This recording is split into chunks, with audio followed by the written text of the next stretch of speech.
Hello everyone, this is Ujjwal Whatifs and I am back with a part 2 of this series. But before we start, let's reveal the answer to my last question. Trunks was 14 years old when Gohan died in his timeline. Now those who answered it correctly are at Eric Taylor-N8S, at Deethagod, and at Arunavnath. A loud shout out for all of them. Also, thank you guys for participating in my quizzes. Now, let's begin. High above Manhattan, Iron Man accelerated toward the incoming nuclear missile. Sir, Jarvis spoke calmly. Despite the situation, there is a 92% probability that carrying the missile through the portal will result in your death. Tony smirked inside the helmet. Yeah, I figured. The missile drew closer. So, I guess this is it. There was a brief silence before Jarvis spoke again. Sir, may I suggest contacting Miss Potts? Tony's confident expression softened. "Do it." A holographic interface appeared inside the helmet. The call connected. Ringing. Tony smiled faintly. Come on, Pep. Ringing. Still nothing. Pepper was immersed in her meeting. Tony's call on her phone went unnoticeable. The call continued unanswered. Tony looked ahead at the swirling portal. A million Chidori ships filled the skies beyond. He took one last breath. It was worth a shot. The boosters roared to maximum output. Iron Man grabbed the missile. Jarvis, sir, let's go save the world. Good luck, sir. With one final burst of speed, Iron Man shot through the portal. Then, he disappeared into space. Far below, Naruto watched him vanish. A small smile appeared. You've got this, Stark. Then he turned toward Stark Tower. Now it's my turn. Without another word he vanished using the flying thunder god. The rooftop of Stark Tower had become eerily quiet. Only Loki remained. His armor was damaged. His breathing uneven. The battle with Thor had clearly not gone the way he'd envisioned. Then a golden flash appeared behind him. Loki slowly turned. Naruto smiled. Hello. Loki narrowed his eyes. You. Naruto stretched lazily. You know, I've been wanting to punch you ever since I saw you smiled while invading Earth. Loki straightened proudly despite his injuries. I am Loki. Naruto interrupted him. I know. The rightful king. I know. Of Asgard. I know. Loki blinked. Naruto sighed dramatically. You villains really love speeches. Then he disappeared. Loki barely had time to react before a fist buried itself in his stomach. He folded over. Another punch launched him across the rooftop. Before he landed, flash, Naruto appeared above him. Roundhouse kick. Boom. The god of mischief crashed into the roof hard enough to leave a crater. Loki staggered to his feet. His scepter flashed with green energy. Illusions appeared around Naruto. A dozen locusts laughed simultaneously. Naruto closed his eyes. Really? Golden sage sensing spread across the rooftop. Without even opening his eyes he walked past every illusion. 1, 2, 3, 4, then stopped directly in front of the real Loki. Loki's confident smile disappeared. How? Naruto opened one eye. Sage mode. A headbutt answered the question. Crack. Loki stumbled backward clutching his forehead. Naruto couldn't resist. He formed a single shadow clone. Then another. The clones surrounded Loki. One flicked his helmet. Another pulled his cape. A third poked his shoulder. A fourth vanished before Loki could retaliate. Loki spun around furiously. Face me like a warrior. Naruto laughed. I thought you liked tricks. You were insufferable. You started it. Another clone tapped Loki's shoulder. When Loki turned, whack, the original Naruto smacked him across the face. Another clone kicked his legs out. Another stole his helmet. One clone actually wore the helmet and posed dramatically. Behold, I am Loki. The other clones burst into laughter. Loki's eye twitched violently. I will kill you. You have to catch me first. Their fight, or Loki's one-sided beating, only lasted for a minute, but that single minute was an eternity for Loki. Because, for that single minute the rooftop looked less like a battle and more like an elaborate prank. Every illusion Loki created was instantly seen through. Every attack missed. Every counterattack somehow ended with Loki being punched by a different Naruto. Eventually, Loki collapsed onto one knee. His hair was a mess. His armor dented, his dignity completely destroyed. Naruto scratched his cheek. Okay, I think that's enough. He clapped his hands together. Powerful sealing formulas spread across the rooftop. Chains of glowing chakra erupted from the seal. Loki looked up in alarm. What is this? Advanced Uzumaki Fuinjutsu. The chains wrapped around Loki's body.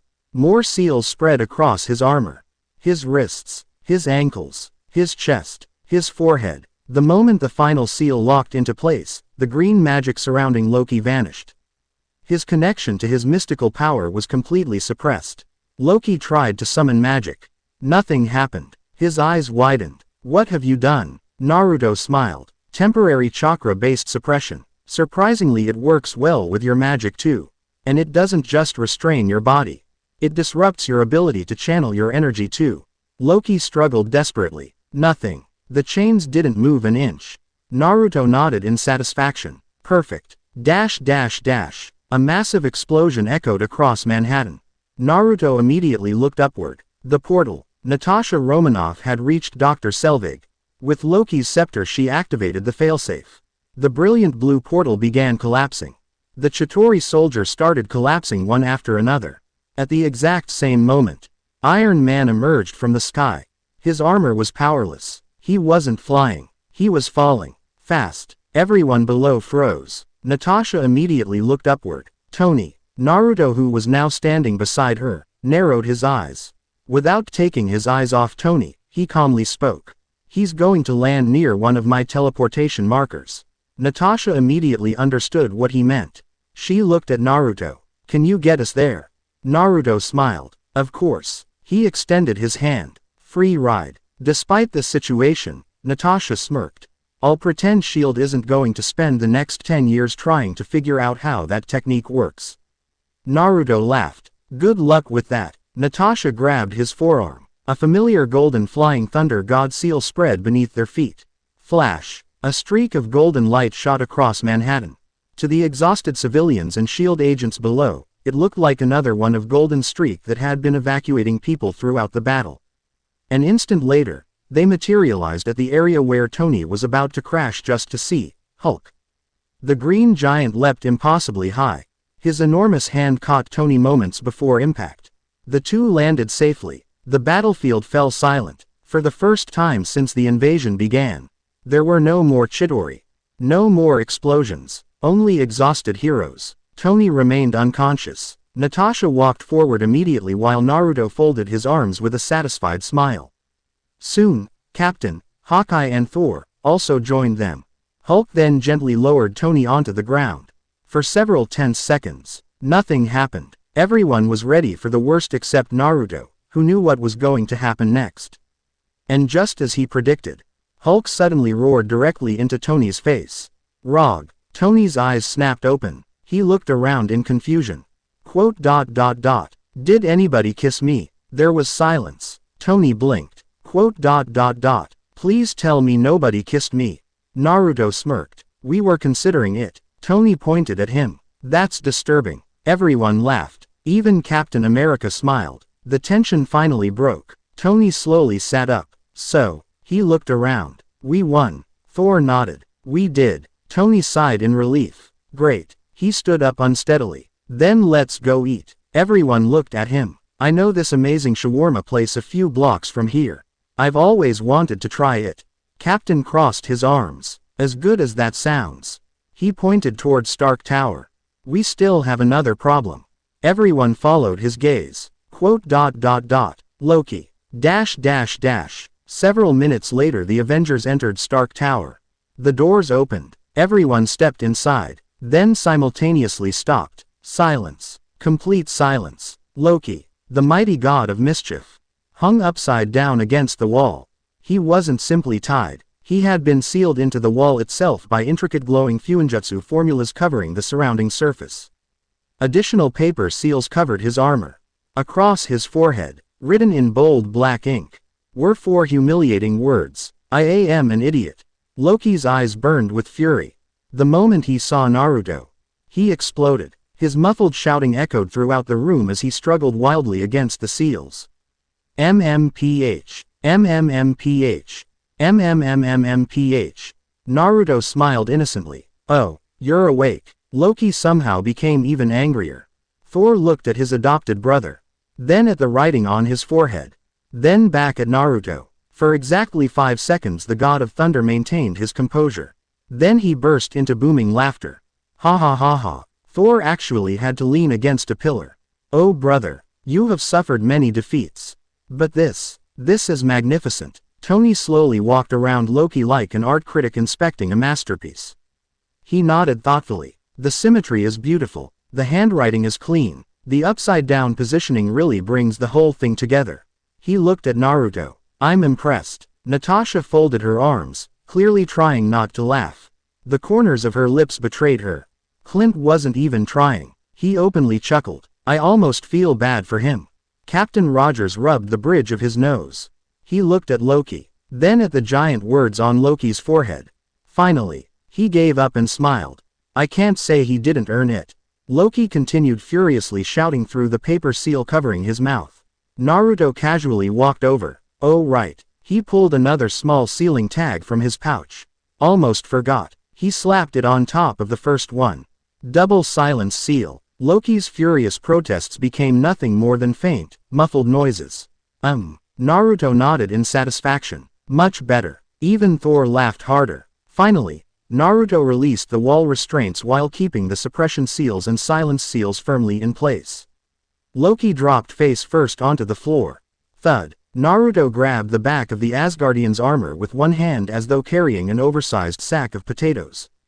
Tony pointed toward the elevator. Come on. Shawarma's waiting. Naruto adjusted the struggling Loki over his shoulder. You know. He glanced down at the furious god of mischief. For someone who wanted to rule Earth. He smiled mischievously. You're surprisingly easy to carry. Loki could only answer with an enraged MMMPH. Tony pointed down the street. Come on. Shawarma's waiting. Bruce, who was back to his human form, immediately perked up. So, we're actually doing it. Tony looked offended. I almost died carrying a nuke into space. I'm getting my shawarma. No one argued. Even Thor looked curious. I know not what this shawarma is. But Tin Man seemed unusually enthusiastic about it. A few minutes later, the group arrived at the small restaurant Tony had been talking about throughout the walk. Everyone stopped. The restaurant had survived. Technically, half the roof was missing. The front windows had shattered. Several tables were upside down. One wall had partially collapsed. The giant sign reading shawarma now only read, Arma. Tony stared. No. He walked inside. The restaurant was completely empty. Not a single employee. Not a single customer. Only broken chairs and silence. Tony slowly looked toward Loki. This, he pointed dramatically around the destroyed restaurant, is your fault. Loki glared at him. MMMMPH. Tony nodded. I know. I'm disappointed too. Loki shook his head furiously. MMPH. MMMPH. Thor folded his arms. My brother claims he did not personally destroy this establishment. Tony looked at Loki. Did your alien army destroy Manhattan? Loki reluctantly nodded. Tony spread his arms. Case closed. Bruce sighed dramatically. There goes lunch. Clint picked up half of an overturned menu.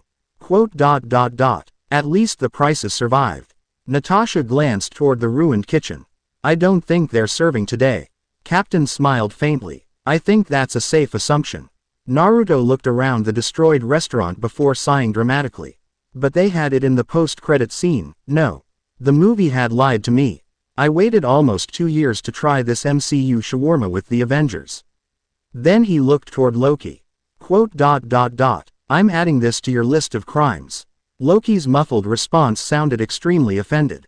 Tony placed a comforting hand on Naruto's shoulder. I know. It hurts. With absolutely no shawarma to eat, the group returned to Stark Tower. Tony sighed. Fine. If the city's restaurants refuse to cooperate. He pressed a button on his phone. We'll have lunch here. Naruto immediately brightened. Now that's what I'm talking about. Then they walked into the elevator. And as the elevator reached the top floor, Tony stretched lazily. We also need to decide what we are going to do with Pointy Helmet over there. Loki glared at him. Tony smiled. Still can't talk. Thor laughed again. It never ceases to amuse me. My brother had never been this quiet in his entire life. The elevator doors opened. Everyone walked into Stark's penthouse. Then stopped. Nick Fury was already waiting. Beside him stood Maria Hill. Behind them were several heavily armed SHIELD agents. The Tesseract rested inside a secure containment case on the table. The room instantly became quiet. Tony looked around. Nick. Fury nodded once. Tony. His remaining eye briefly moved toward Loki. Then toward the Tesseract. Finally, it settled on Naruto. His expression remained unreadable, but everyone present understood exactly why he was there. 3 reasons. Loki, the Tesseract, and the mysterious blonde ninja who had appeared out of nowhere and nearly single-handedly changed the outcome of the Battle of New York. Tony casually walked toward the bar. I'm making coffee. This conversation looks exhausting. No one disagreed. Then everyone took a seat. Naruto remained standing for a moment before calmly sitting opposite Fury. The two silently studied one another. One was Earth's greatest spymaster. The other was a mystery even to him. After several tense seconds, Fury spoke. I've spent the last hour searching every database SHIELD has access to. His lone eye never left Naruto. No birth certificate, no passport, no school records, no military service, no fingerprints, no DNA, no financial history. You don't exist. Naruto simply smiled. Depends who's looking. Fury ignored the remark. Who are you? Naruto leaned back in his chair. I'm the only ninja with special powers. A faint grin appeared. You can call me, Maelstrom. Maria immediately typed the name into her tablet. Unknown enhanced individual. Codename, Maelstrom. Fury continued without hesitation. Real name. I don't share it. What are your abilities? You've already seen most of them. Where did they come from? Naruto's smile faded slightly. That's classified. Fury's expression hardened. Classified. Naruto nodded with a grin. Above your clearance. Several SHIELD agents instinctively tightened their grip on their rifles. Tony quietly hid a smile behind his coffee mug. Fury remained unmoved. Do you work for another organization? No. A government? No. An alien race? Naruto chuckled. I was born on Earth. Thor quietly raised an eyebrow but chose not to interrupt. Fury leaned forward. Then help me understand. Naruto looked directly into his eye. I don't owe SHIELD an explanation. The room grew noticeably colder. Steve glanced between the two men. Natasha recognized the look in Fury's eye. He was reaching the end of his patience. So let me ask you one final question. Fury folded his hands together. Are you a threat to this planet?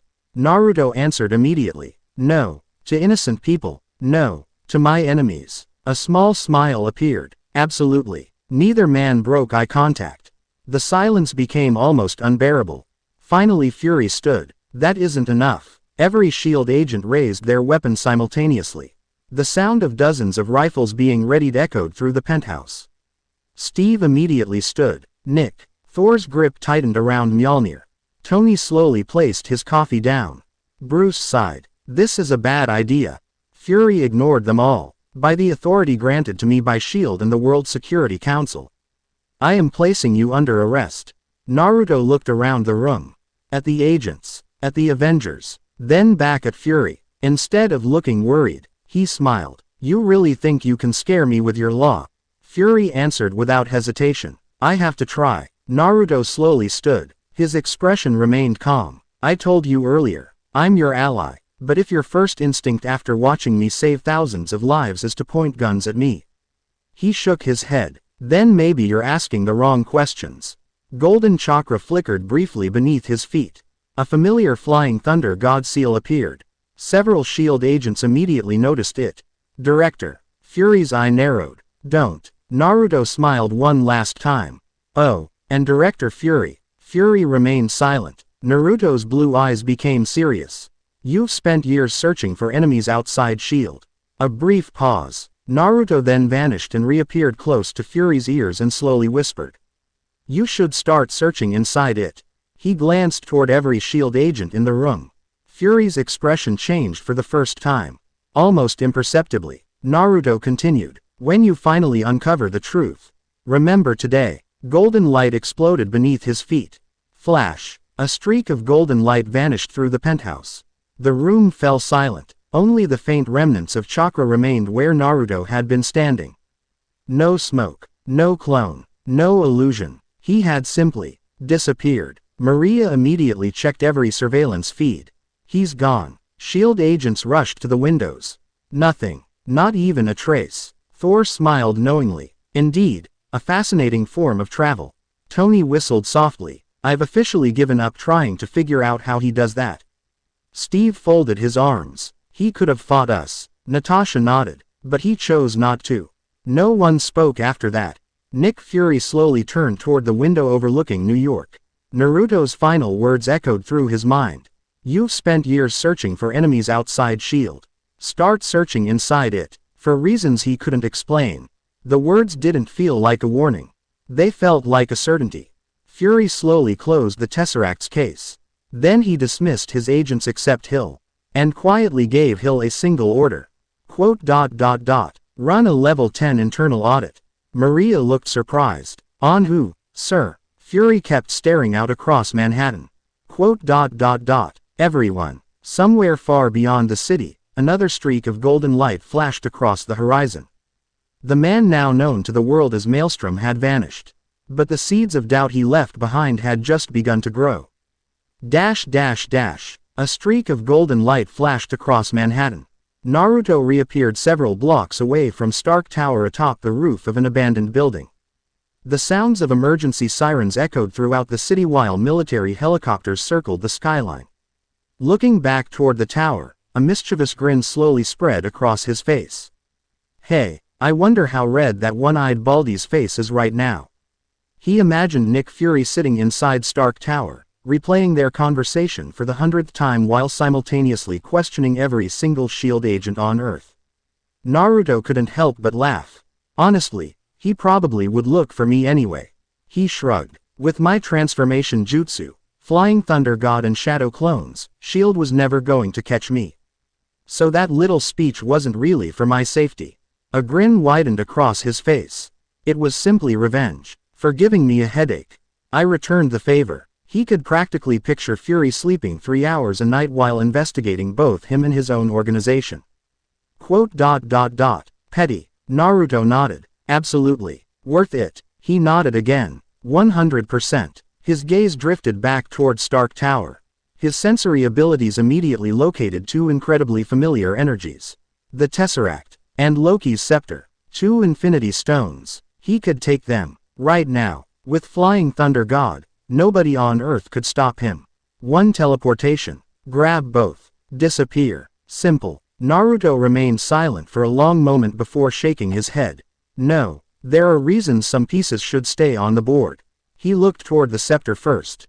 The Mind Stone still has a role to play. If I steal it now. Wanda and Pietro never awakened their powers. The Maximoff twins would suffer because of Hydra's experiments. Naruto hated that fact, but he also knew those same powers would one day save countless lives.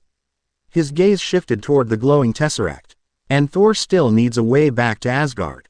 As annoying as Loki is, even he needs to leave Earth. He sighed. I'll collect the Infinity Stones when the time is right. But today isn't that day. Another thought suddenly crossed his mind. One that had quietly bothered him ever since arriving in this universe. Naruto looked toward the sky. Then smiled in relief. So, I finally have my answer. Ever since he had awakened inside the MCU, one question had constantly lingered in the back of his mind. Why hadn't the TVA come after him? And now he had already changed history. He had saved thousands of civilians during the Chidori invasion. He had altered the Battle of New York. If this had been the old sacred timeline, the TVA would have shown up almost immediately. Yet, nothing. No hunters. No pruning sticks. No time doors. Nothing. Naruto chuckled. Which means, this universe isn't bound by the old sacred timeline anymore. His smile became genuine. It exists because Loki chose to let branches live. That realization lifted a weight from his shoulders. No TVA. No he who remains trying to prune me. No annoying time police. He stretched lazily. Good. I've already dealt with enough bald people. Then another name entered his thoughts. The Ancient One. Naruto's smile faded slightly. You're the only person on Earth I actually need to be careful around. Unlike S.H.I.E.L.D., unlike Fury, unlike even the Avengers, the Ancient One could probably sense chakra, or at the very least notice someone carrying power comparable to herself. Still, he simply shrugged. I'll deal with that when the time comes. With that settled, golden chakra erupted around him. Naruto entered Kurama Sage mode. His cloak of chakra flared behind him. Without wasting another second, he shot across the landscape. The ground blurred beneath his feet. Forests, roads, rivers, entire towns, everything became streaks of color. Within minutes, he crossed into New Jersey. God, this body is ridiculous. Unlike Manhattan, New Jersey had escaped the invasion itself. The panic remained. News broadcasts played everywhere. People discussed aliens. Some questioned whether another attack was coming. Others were already selling "I survived the Battle of New York" t-shirts. Humans truly adapted frighteningly fast. Naruto released his chakra cloak. A puff of smoke transformed him into the appearance from his previous life. Black hair, brown eyes, an ordinary Indian face. This time, however, his face changed. His name didn't. He is going to introduce himself as Naruto Uzumaki. I've already accepted this as my life. No point pretending otherwise. His stomach growled. Then his wallet reminded him it contained almost nothing. Naruto sighed dramatically. Step 1. Become rich. Money. Legal money. Well, mostly legal. Walking through the city, Naruto soon noticed a shady-looking man dragging another into an alley. Curious, he followed. The thug turned around. What are you looking at? Naruto smiled. The solution to my temporary identity problem. The thug blinked. What? 5 seconds later, he was unconscious. Naruto politely borrowed his wallet. Inside was around $1,200 in cash, a driver's license, and several other identification cards. Naruto transformed into the thug. Then looked at the ID. Thank you for your generous donation. He respectfully placed the unconscious criminal behind a dumpster. You'll survive. Probably. The casinos of New Jersey were operating normally. Business, surprisingly, was booming. Apparently people coped with alien invasions by gambling.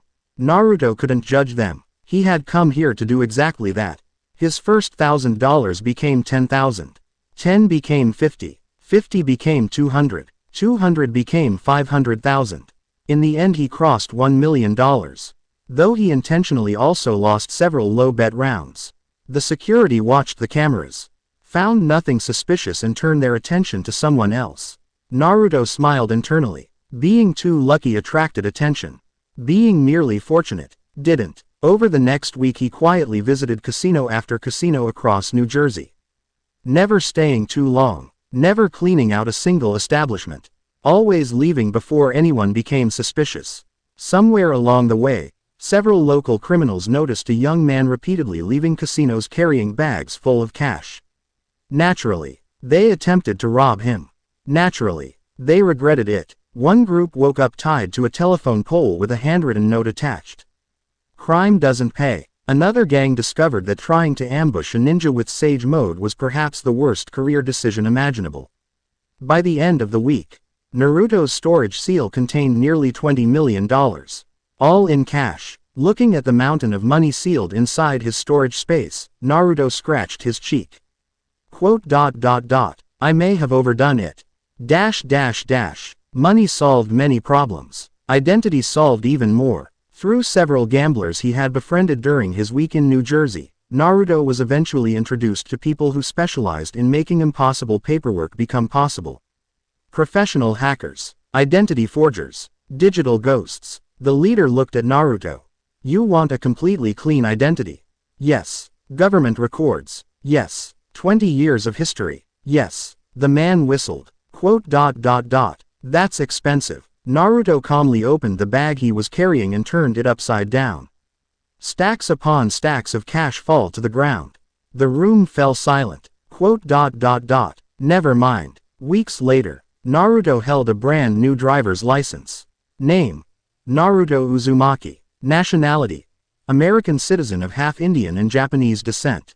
Every supporting document existed. Birth records, school history until the high school, medical records of 20 years, tax filings, bank accounts, everything. It had cost him over $1 million. Painful, but worth every cent. Naruto looked at the ID and sighed. I really shouldn't have revealed my blonde face during the invasion. For daily life, this one will have to do. Several weeks later, reconstruction had begun throughout New York. The city slowly healed. Construction cranes replaced smoke. Workers replaced soldiers. Life moved forward. Naruto drove into the city using completely legitimate paperwork for the first time. That feels weird, but relaxing. Then, after several days of searching, Naruto finally found the place he had been looking for, a place he could return to after every battle. A place he could truly call home. To anyone else, it might have seemed insignificant. Just another house. But to Naruto, it meant everything. In his previous life, Naruto aka Ryan had been an orphan, spending his entire teenage in a cramped rental apartment in Mumbai. He had never known what it felt like to have a home that truly belonged to him, a place filled with warmth, security, and memories. Now, everything was different.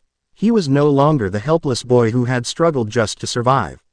He possessed power beyond imagination, wealth that most people could only dream of, and, for the first time in either of his lives, the freedom to build a place he could genuinely call his own. And that house would be more than just walls and a roof. It would be his sanctuary, a place to rest after every fight, to reflect on every victory and defeat, and perhaps, one day, a place where he would no longer have to return alone. Soon he finally found the perfect place. A spacious 3-bedroom house on the outskirts of New York. It was the only house in that area. It was far enough away from the city to avoid attention. Close enough for Flying Thunder God to reach Stark Tower in seconds.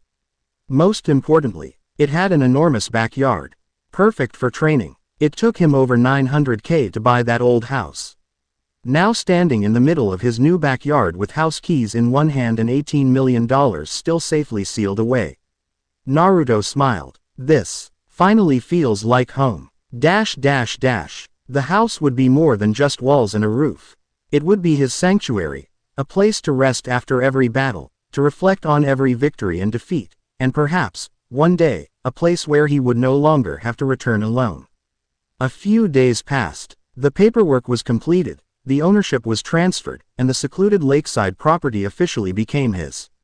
Then the first thing Naruto did wasn't unpack furniture or decorate the living room. No, Naruto made sure nobody on Earth, or beyond it, could casually spy on him. Standing in the center of the backyard, he bit his thumb before pressing his palm against the ground. Fuinjutsu. Grand privacy barrier. Hundreds of glowing seal formulas erupted beneath his feet before spreading throughout the property like roots beneath the earth. They crawled across the walls, beneath the foundation, through every tree, every stone, and every inch of the surrounding land before disappearing completely. The barrier did far more than hide chakra. It distorted electromagnetic signals, bent light ever so slightly, interfered with long-range surveillance, and even created harmless illusions that made the property appear completely ordinary from satellites or aerial observation. If someone looked from space, they would simply see another expensive lakeside mansion. Nothing more. Satisfied, he moved to Phase 2. Several storage scrolls appeared with a puff of smoke before countless trap seals flew into the air like glowing leaves. Seal art. 8 trigram minefield. Seal art. Sleeping mist. Seal art. Illusion corridor. Seal art. Spatial alarm.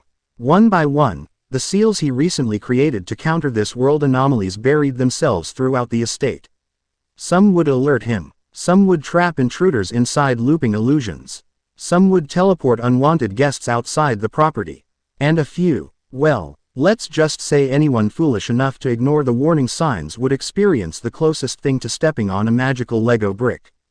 Painful. Very painful. After finishing the defenses, Naruto crossed his fingers. Shadow clone jutsu. Poof, poof, poof. 100 identical Narutos filled the backyard. Quote. Quote. Quote. One clone scratched his head. So, who's supervising? Another clone immediately pointed at the original. He is. Every pair of blue eyes turned toward the original. Quote. Quote. Quote. Naruto sighed. Fine. 50 renovate the interior. 20 work on the security systems. 15 reinforce the underground bunker. 10 build a proper training ground. 5 cook lunch. The last 5 clones saluted proudly. Finally, a mission worthy of our talents. The remaining 95 looked utterly offended. Why do they get kitchen duty? Because none of you can be trusted near a frying pan. That's clone discrimination. The entire property exploded into activity. Hammers echoed across the estate while dozens of clones painted walls at impossible speeds. Others replaced the wiring, installed hidden weapon vaults, expanded the underground storage area, reinforced every supporting beam with chakra-infused materials, and transformed the ordinary mansion into something closer to a shinobi fortress disguised as a luxury home. The basement became an emergency command center. The backyard transformed into a massive training ground capable of handling Rasenshuriken without turning the neighborhood into a disaster zone. An underground meditation chamber was constructed beneath several layers of ceiling arrays. Escape tunnels stretched beneath the property in multiple directions. By sunset, the mansion no longer resembled the one I had purchased. It was mine, completely. After dismissing the exhausted clones and absorbing several days' worth of memories all at once, a migraine that deserved its own criminal record, I collapsed onto the couch. Finally, Naruto grabbed a can of soda from the refrigerator. Quote. Peace. Knock. He froze. Another knock echoed through the silent house. Quote. Quote. Naruto slowly lowered his soda. No. Knock. Knock. Absolutely not. This is the only house in this outskirts. And nobody knew this place existed. Nobody. Which meant only one thing. Either someone had broken through enough of my defenses to find me. Or, the universe simply hated giving protagonists a day off. Naruto opened the front door and froze. Standing there, dressed in flowing yellow robes with perfectly composed posture, was a bald woman whose calm expression made it seem as though she had merely arrived for afternoon tea instead of casually appearing outside one of the most heavily protected houses on the planet. Quote. Quote. Quote. Quote. Naruto blinked once. Oh, the Ancient One smiled politely. Good afternoon. I stared for another few seconds before speaking. So, you ignored every security seal I spent 3 straight days making. I walked around them. Quote. Quote. Quote. That's somehow worse. A faint smile tugged at the corner of her lips. Without waiting for an invitation, she stepped inside. Curiously, not a single trap activated. She hadn't broken through my defenses. She had simply understood them. That realization alone spoke volumes about her mastery. The living room became unusually quiet. She calmly observed the renovated house while I observed her. This was the same bald lady from the MCU. The Sorcerer Supreme. The woman who had protected Earth for centuries.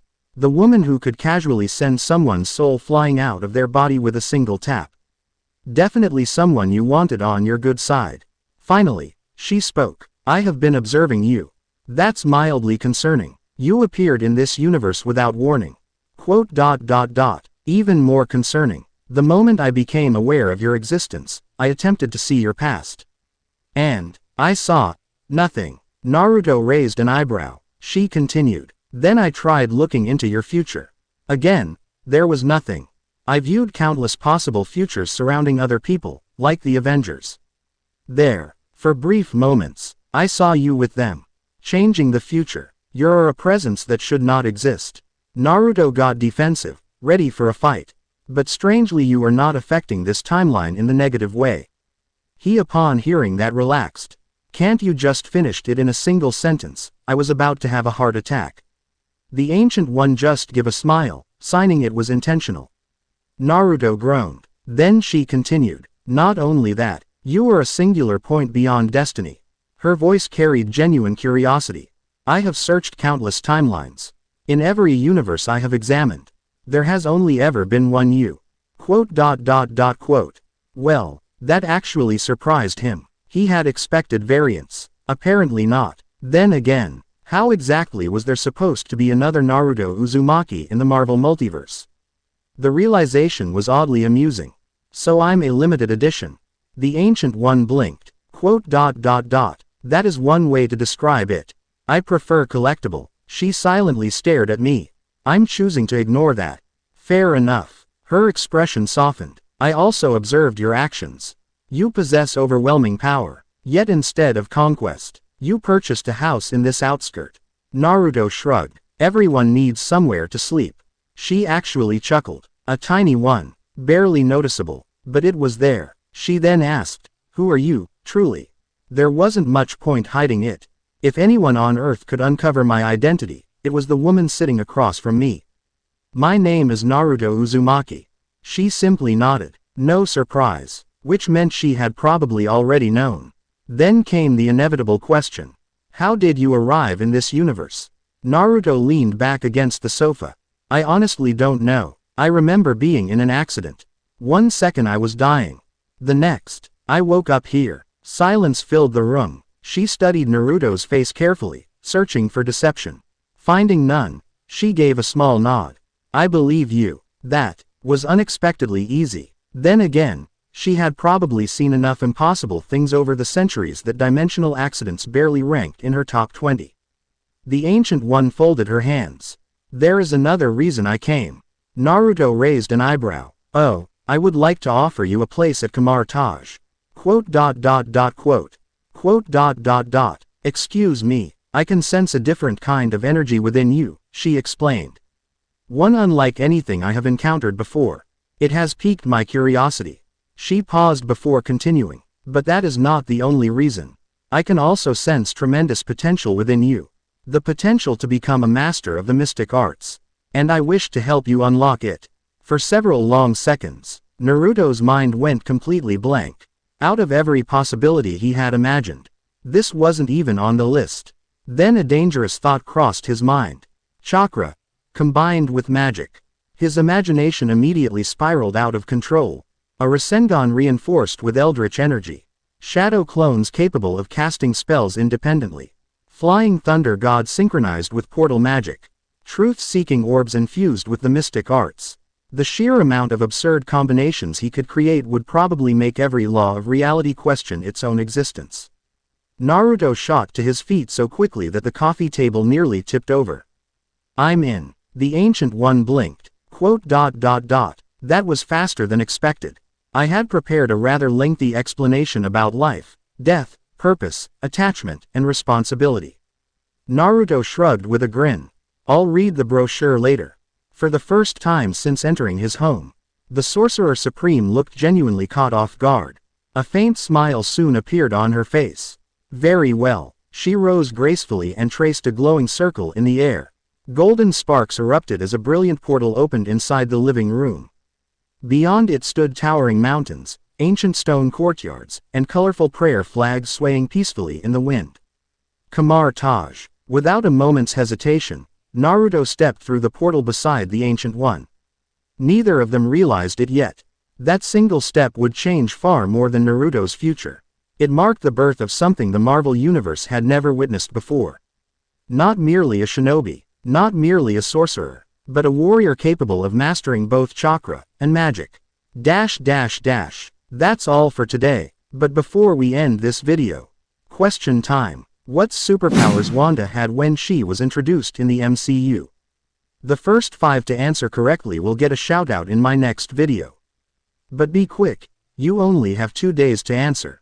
And if you enjoyed this video, make sure to like, share it with your friends, and subscribe to the channel for more amazing what-if stories in the future. Until next time, see you guys in the next video. Goodbye, farewell, and sayonara.